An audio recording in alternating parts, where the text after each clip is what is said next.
All right, we've got a lot of FBI agents that are threatening to resign when Trump is inaugurated. And they wouldn't threaten to resign if they didn't know that they were going to get fired.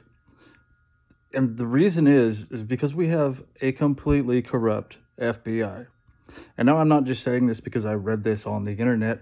I realized I was being targeted by somebody, I didn't know who, in April of 2017.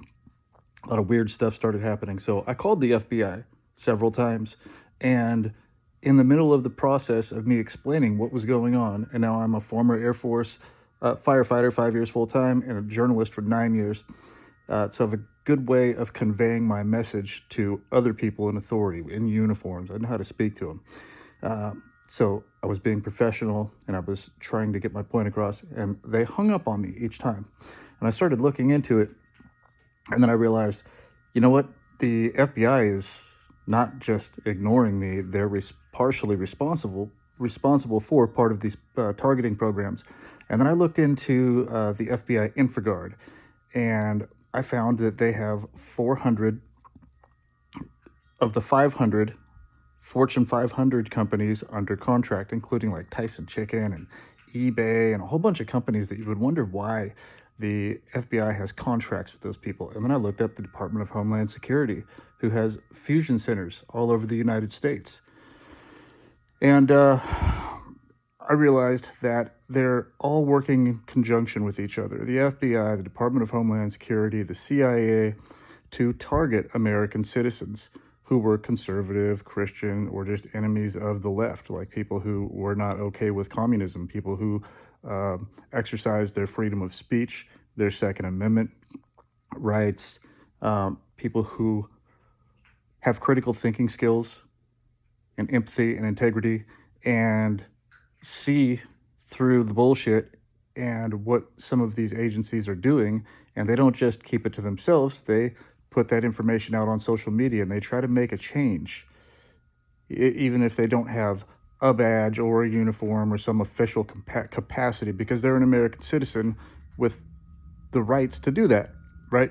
So those type of people, me and a bunch of other people who have become what you've heard the term probably targeted individuals, have become an enemy to the deep state. And the deep state is corporatocracy, global corporatocracy that basically has taken over our government and has found every sellout, every person that doesn't have any integrity or that doesn't have any mental strength, and they've utilized those people. And a lot of people have been lied to, right? So when a targeted individual gets targeted, most likely through the Foreign Intelligence Surveillance Court, it's called FISA Section 702. They're put through this unconstitutional court where there is no due process, no way to defend yourself and be tried in a court of your peers, right? They just go through this court, they rubber stamp it. And Trump said recently, these FISA warrants, they had to have known or did not care that they were lied to. Okay, so they lie to these people.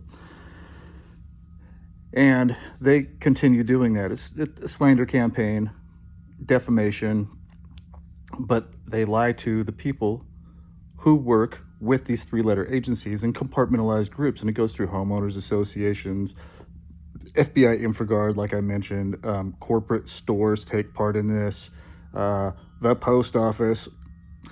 Sorry, post office, you've been doing this to me for a long time. But a lot of these people who have contracts, who have a monetary, who get a monetary reward, remuneration, right, for taking part in these programs.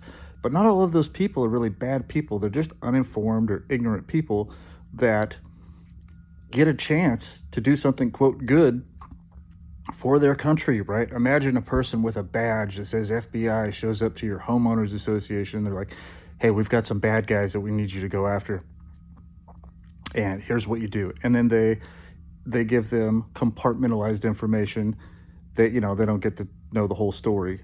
That's how like secret aircraft are built, in compartments, right? So this person over here is working on the landing gear, this person over here is working on the wing, this person over here is working on an actuator, stuff like that, thruster.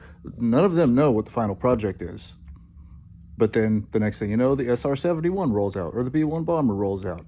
And I know that because I have relatives who worked for those companies, Lockheed Martin, Skunk Works, Boeing, NASA, all of that.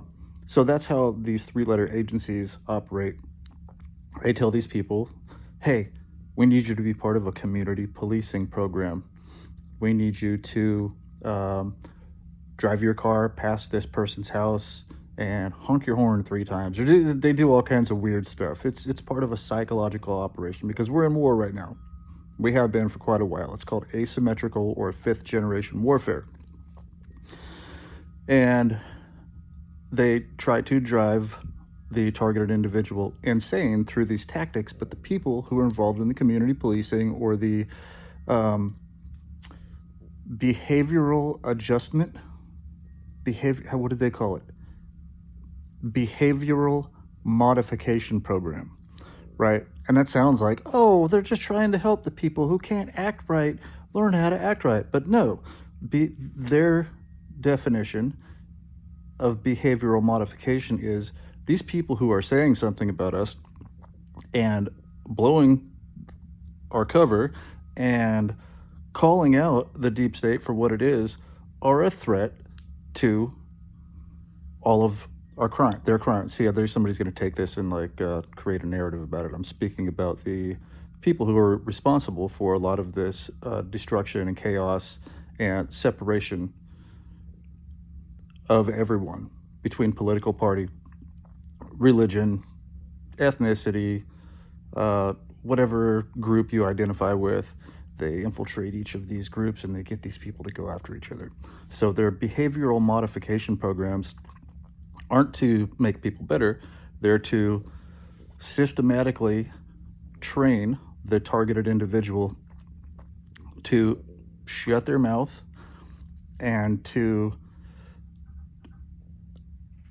accept the fact that their entire life is being controlled and manipulated, and that false narratives have been are being driven about them to completely destroy their life, and either one, get them to kill themselves, act out on aggression so they can be used as a Manchurian candidate for political reasons to be put on the mainstream fake news, and create a narrative about how there's all these bad people out there, which gives the 3-letter agencies more funding each year to go after the bad guys, which they've created, which is called the problem, reaction, solution paradigm, or the Hegelian dialectic.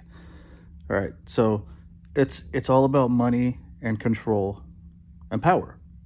All right, and when I say money, in government entities, they have a fiscal budget. The more money they spend, that they have to keep spending the money. They have to keep showing a reason to spend the money. And every July is the end of the fiscal year. At least it was for us in the military. I used to have to spend a bunch of money by July. At the end of the year, hey, Barden, here's this catalog. Order $40,000 worth of shit that we don't need. And if we don't spend that money, we don't get it for the next year. Okay, so you see how that works? So that's the money part. And then if they can show that they spent all the money and they need some more, then they can request more money. And then that agency grows bigger and bigger and bigger. And think, we have 17 intelligence agencies, and how many military bases, and how many government agencies and entities, which is why I hope DOGE is a real thing, the Department of Government Efficiency. Because if it keeps growing and getting worse, we're all fucked. Like, it has to be cut down by 70%. Because these people keep creating problems to show that their job is valid, and they get to play hero and pretend like they're the good guy. But I think a lot of you out there have started to realize this fact, what I'm talking about, that they're not really the good guys, you know? If the FBI were the good guys, and I called them, I started trying to contact them in 2017. Oh, this video is almost over. And I've done journalism on this for 8 years now. Wouldn't one of them have